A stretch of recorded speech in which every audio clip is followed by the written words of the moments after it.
Welcome. Located in the city of BOGO, 100 kilometers from Cebu City, it is in the northern province of Cebu, is Mars Valley.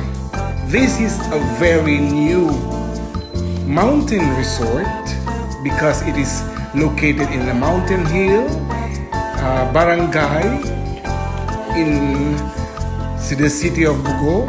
Mars Valley is very new, a very refreshing place to visit, especially now that summer with the blistering heat.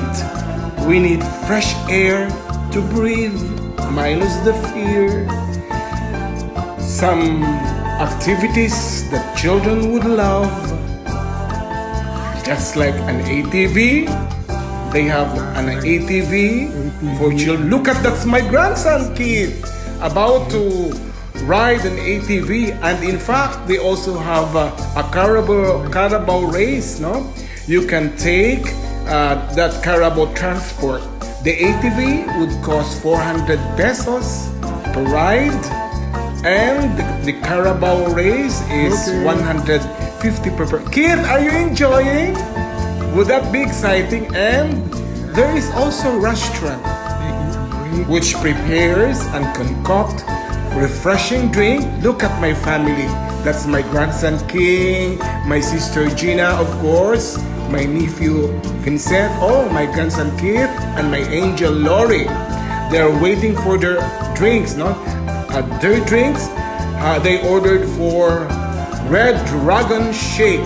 And what is very note-taking is the furniture inside the restaurant. Napakaganda ng mga furnitures nila. And it is made from very durable woods. No? Ang furniture is note-taking. And that is the dragon fruit plantation. Maliit na dragon fruit that you can find in Mars Valley. That's why you can, that one, there's undergoing zipline construction. Kasi bago pa siya, marami pang plano ang management to add for the amenities of, may hihilig sa mga pictorials, may mga Instagrammable places to visit. That's my grandson. Now we're sipping our very freshly picked na mga red dragon fruits, no, na ginawa nilang shake. So get in touch with Joji Cañete if you want to visit. Now they are very nice people there, ang mga staff. Miss Joji Cañete has a number